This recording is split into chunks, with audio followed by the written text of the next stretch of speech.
All right, so good morning, everyone. As you know, my name is Pamela Renwick, and I'm the Director of Operations and Communications with Elections Alberta. We have made it to Module 8. So the vote is over, and we're now doing the count. So a pretty fun part of the night where we get to see the results. So great job, everyone that has stuck through the session so far and has made it this far. So as with all our other module topics, this one is the same in that the rules from the Local Authorities Election Act are also the same rules that you're going to be using for your counting process for the Senate election and referendum ballots. There are a few differences today, so we're going to walk through those. So there are some different forms that you'll be using, how the ballots are to be counted, we'll walk through. There's a few exceptions to how those look, how you're going to be reporting your results, what to do with retention of ballots, and what occurs if we have an application for a judicial recount or appeal. So first, we're going to talk about the counting of ballots, the fun part. So we're going to start with the Senate election ballot. We're going to separate it. We'll do Senate first, and then we'll look at the referendum ballots. So of course, we're still waiting for these orders. We have up until September 7th before we're going to see these orders for election. So we're not quite sure how many candidates we're going to be selecting, but we are anticipating that these ballots are going to be a pick multiple style. So we don't know what that number is yet, but for the examples today, I'm going to use the number 3. I'm going to say we're looking for 3 Senate candidates. So when we're counting the ballots, any number selected up to that number is valid. So an elector can choose 1, 2, or 3 candidates, and any number over that, so 4 or more, or a blank ballot is rejected. So we're going to walk through some examples of what this looks like. So the example will show how we perform a manual hand count. So I'm going to show you manual ballots, but for those that are using alternative voting equipment, you can still use the principles of what we're going to walk through to help you determine how to program the tabulators or the equipment that you're using, so we are still getting a consistent count for the ballots across the province. All right, so here's our sample ballot for Senate election. It has 5 candidates and indicates in the instructions that up to 3 candidates can be voted for. So the ballot shown, it has 3 candidates selected, so this would be a valid ballot. And before we can count this ballot, we need to prepare our tally sheet. So this is the format of the tally sheet that Elections Alberta uses. You may have one that looks different, and that is fine. This is just the one I'm going to use for this example. So usually a tally sheet just has the candidates' names across the top, but in my tally sheet, I also created a rejected column and a blank column. So you could reject, or you could count your rejected and blank ballots by putting them in piles and counting them afterwards for your ballot account. But for this example, it's easiest for me to just show you what it would look like on a tally sheet. So back to our valid ballot. So you can now see on the tally sheet that we have transferred the 3 votes that were on that ballot by putting a hash mark for each of the candidates selected on the ballot. And so this is a new ballot. So someone else has voted and it shows 2 votes. So this ballot is still considered valid as they can vote for any number up to 3. And if they'd only voted for 1, that would be valid too. We would transfer that 1 vote. So in this case, you can see that we've transferred the 2 votes to the tally sheet with the blue hash marks. Now our next ballot has 4 candidates selected. So that since this exceeds the number they are able to choose, this ballot is rejected. So I've reflected this on the tally sheet as 1 rejected. But if you were doing a count, a pile of rejected ballots, you could just place it in your rejected ballot pile, and that would work too, count it afterwards. So keep in mind here, the person voted for 4 people, but it only counts as 1 rejected ballot. We don't say, oh, it was rejected because there was 4 ballots. 1 ballot is rejected. And this is our final ballot example for Senate election. So this one is blank. So they didn't select anybody, which was what you might see if someone chooses to decline to vote, that they'll just put it into the ballot box as a blank. So a blank ballot, we're going to track a little bit uniquely. So it counts on your ballot account and results of vote form. So when Angela was walking through Form 19, you saw that rejected ballot is one of the categories at the top with ballot accounting. And then there's also a category called rejected ballots on which no vote was cast by an elector. So on my tally sheet, so that I'm ready at the end of this count for both of those numbers, I'm marking this ballot as both rejected and blank. So you have to remember though that you've done that double if you choose to do it this way to make sure that you don't end up adding that blank column to your rejected, then you'll have too many. You could also do this by taking your blank ballots, making a pile of them, doing that count to get your number of blank ballots, and then adding that to your rejected total for the ballot accounting. So once all your ballots have been counted, the total number of hash marks recorded for each column on the tally sheet will then provide the totals for several lines on your ballot account and results of vote form. As you can see here on the tally sheet, we've counted up all of our votes. And so for the Senate election, you are going to be using Form 19 RSE, the ballot account and result of vote form. It's very similar to the format of the one that Angela just walked you through. Really, the only difference is you're going to be listing Senate candidates instead of your municipal or school board candidates. So that form's not quite done. Service Alberta is still working on it. So I don't have it posted on the slide. What I did is just show you the numbers from the tally sheet that would come over onto that form once it's ready. So from our tally, we have our number of votes for each candidate that are going to be transferred over to those vote totals. Our rejected ballots number is entered into line E on the form. So that's the rejected ballots. And our blank ballots are moved over to the very long titled rejected ballots on which no vote was cast by an elector section. So now we're going to walk through those same scenarios, but for the referendum ballot. And the referendum ballot adds a little bit of complication for us, but the important thing to remember is that on that ballot, we're going to treat each question as its own contest. That means any one ballot can have a combination of valid, rejected, and blank questions. So an elector can choose to vote on two and not do another one. So they can decline different questions on that ballot. So for each question on that ballot, if one response is selected, it is a valid vote. And if both responses are selected or it is blank, then it is a rejected vote for that question. So this will be our sample referendum ballot for this walkthrough. It has 3 questions, clearly very important for us to check in on pizza, salad, and tacos here. So they all have a yes, no vote. So we don't have any other options on these. This is the format we're hoping we're going to see on the referendum questions, just a simple yes or no question. So on this one, we also need to prepare a tally sheet for these ballots, but it's a bit different as each question will require options for yes, no, rejected, and blank. So we're showing here what it would look like for question 1.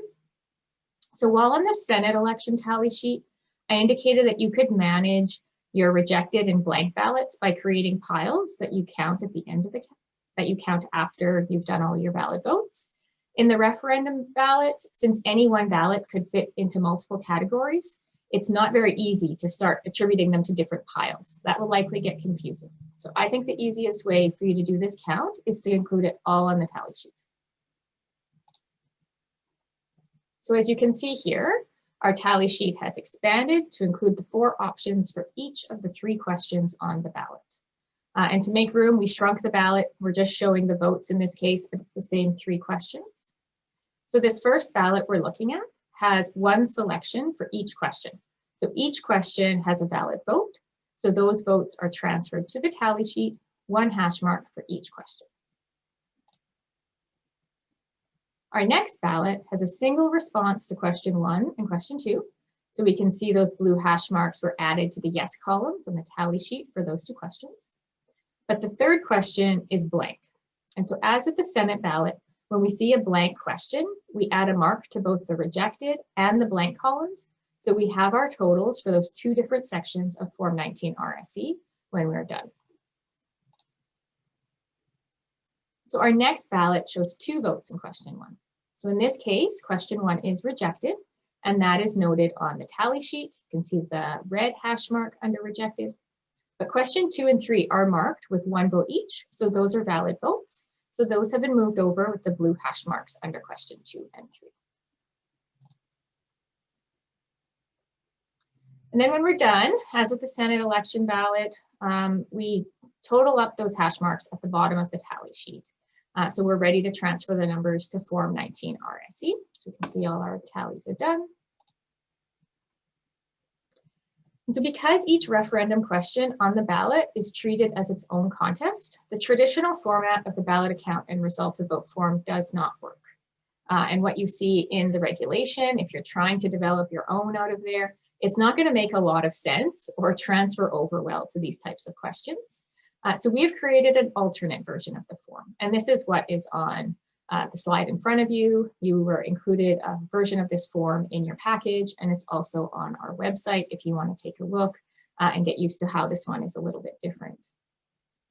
Once we have the referendum questions, we will customize this form. We will add the topics and the questions so that if you're printing it off from there, you can have all the content already populated, saves your deputy returning officers from having to write all that in when they're doing the count. So what is displayed on this slide is the front side of the form. And this is where we're going to populate in our vote tallies from the tally sheet. So as you can see, the votes for each question are moved over in exactly the same order as we listed them on the tally sheet. We use the same categories: yes, no, rejected, and blank. So I think the front side's fairly straightforward if you run your tallies in the same way. What is a bit more complicated is the reverse of the ballot account and result of vote form. So we'll walk through how this form would be completed for our sample ballots. So the first line is to list the number of ballots that have been sent out. In this case, our voting station received 50 ballots and no special ballots. In fact, since special ballots were not used at this voting station, we can list that entire column as 0. The next line is the ballots counted, which is a combination of your valid ballot and rejected ballot lines on a traditional Form 19. The reason they are combined is because any one ballot could include both your valid and rejected questions. So it wasn't a simple counting process to figure out what this was. So in this case, there are not that many ballots. So afterwards, you could go back and just do a hand count to determine the number. But in most cases, you have a lot of ballots. You probably don't want to do another count after you just finished doing your tally. So you can refer to the tally sheet. So take a look at the tally sheet on the side here, and you can see I've done some totaling on it. So if you look at just one question at a time and you count the total of yes, no, and rejected, you will get your total ballots counted. And if you want to double check that your tally is correct and you didn't miss any votes when you were tallying them, if you count yes, no, and rejected for each question separately, they should all be the same sum. So you can see in this case, they are always 34, so we counted all our ballots. Now remember, when we were counting our blank ballots, we always put a double mark. We marked them as rejected and we marked them as blank because we were trying to get those two different numbers for the Form 19.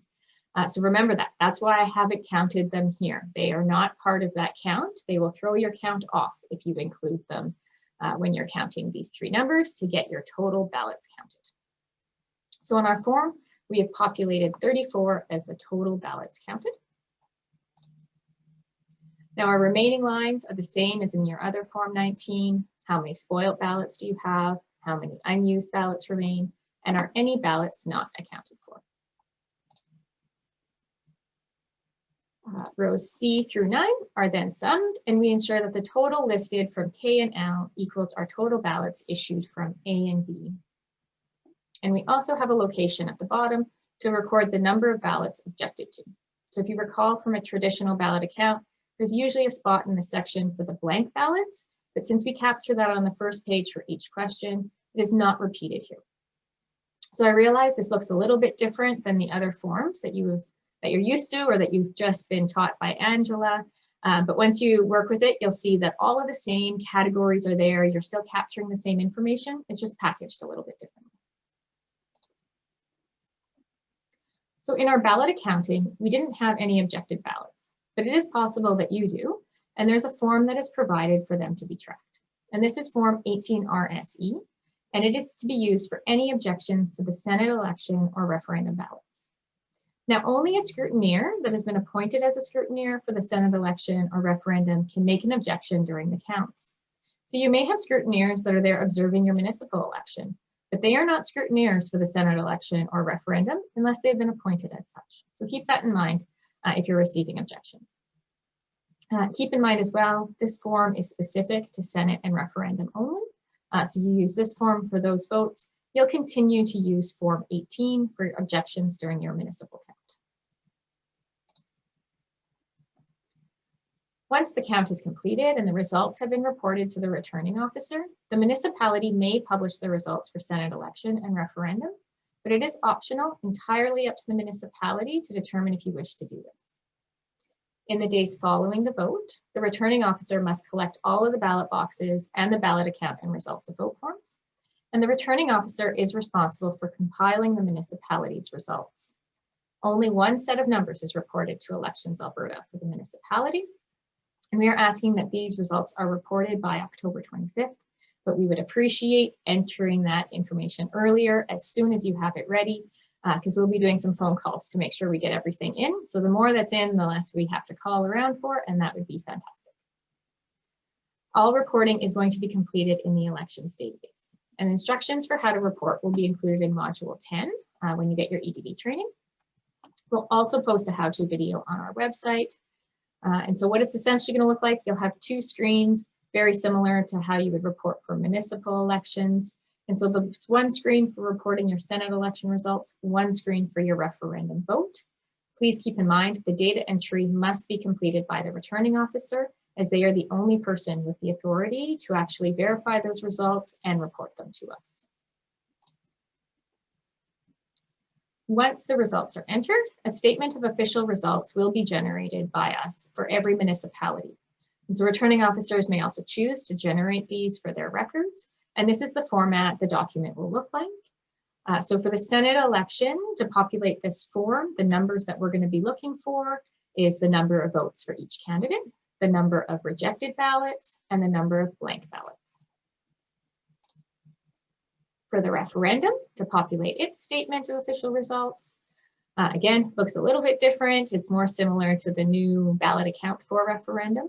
And what we're going to look for here is the total number of yes votes, number of no votes, the rejected ballots, and the blank ballots for each question. So Elections Alberta has access to all of the results being reported in the elections database. And on October 26th, we must complete the official tabulation of those results. So this must include the results reported from every municipality. So that's why we'll be contacting you if we don't have your results by the day prior to make sure that we have everyone's results when we run the official tabulation. Once the results are tabulated, the selected Senate nominees will be declared and the results for each question will be announced. Both the compiled numbers for the whole province, as well as the numbers reported from each municipality, will be posted on our website. And for any jurisdictions that are in a partnership agreement and are combining their results with several jurisdictions, we will be listing those jurisdictions together. Of course, there's no way for us to know which votes belong to which jurisdiction, so they'll go in as a combined line. After the results have been announced, an application for a judicial recount can be made within the 8 days post-announcement, which would be November 3rd. So if this were to occur, Elections Alberta would determine what needs to be collected from municipalities based on the recount application. So for example, an application to recount Senate election ballots will not impact the referendum ballots. That is a separate election, even though we're talking about running both of them. So it's possible that we get an application on one and not the other, and so we would only collect certain ballots. In this case, we will be collecting all of the ballots, the ballot account and results of vote forms, and other documentation that the returning officer used to compile the results from municipalities that used regular ballots. And for the municipalities that used alternative voting equipment, the ballots would not be collected, but we would collect results tapes, results reports, ballot account, and results of vote forms, or other documentation that the RO used to compile the reported results. It's really going to depend on the application and what we're looking at that will determine what we'll be asking to collect. So if this occurs, you will be contacted by us with instructions on what we need and how we're going to make the arrangements for pickup. So you don't have to worry about this unless we contact you and say this is the situation we're in, and then we'll have timelines to get it done and get it all back to us. So November 4th is kind of an exciting day because that's the day in which we'll know that the retention period for these ballots and ballot boxes. Will no longer be an opportunity for an application for judicial recount after that date. So we'll all breathe a little bit easier that we're not trying to figure out how to get ballots all around the province. So if there's no recount for application, then ballots do stay in the municipality. Elections Alberta will not collect them, and you are required to retain them for a period of 3 months after election day. So you can plan to destroy materials after January 18th of 2022. Should a recount occur, the retention period extends to 3 months after the date of the recount decision. So in this case, however, if the materials have been collected by Elections Alberta to be used in the recount, we will retain them for that period and arrange for their destruction after those dates. If the municipality still retains materials, such as if you have your tabulator ballots, we would inform you of the new date in which you'd have to retain those materials for. So we'll move on to questions. It doesn't look like we have a ton of time for questions today. So if we don't get to your question, as always, feel free to reach out to us with your specific question, and our contact information is indicated on the slide. Thank you.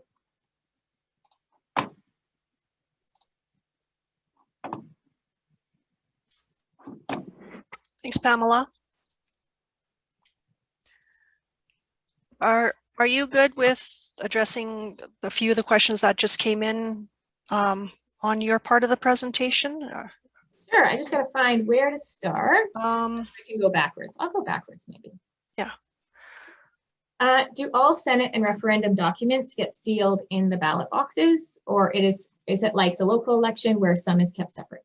So exactly the same as what you're doing for the Local Authorities Election Act, all the same things you would put in the ballot box, do that, and everything that you would keep out, you do that. So you don't need to have kind of a different rule for those. All the tabulations count sent in on e-forms via computer. I'm not sure the specific question there, although if you are getting your results electronically, you can do that.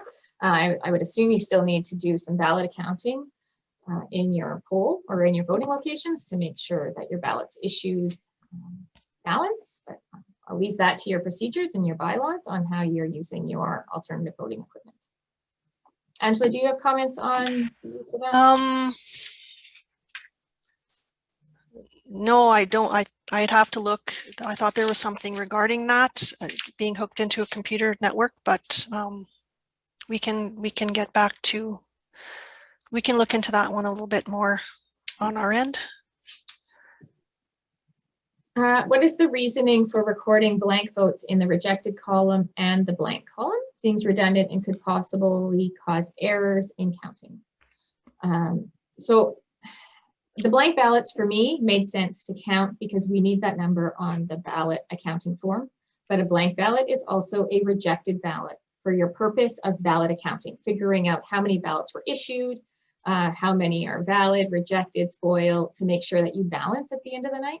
So you have two different numbers that are needed for two different purposes. So for me, it made sense to include both of them. Clearly, it could lead to some complications with training this to your deputy returning officers. So if it makes more sense for you to account for it in a different way, you can do that as well. I'm just kind of presenting the way it made most sense to me to deal with all the categories on the form that we need to address. We are only allowing people to vote for Senate and referendum that are in our municipality, correct? Yes.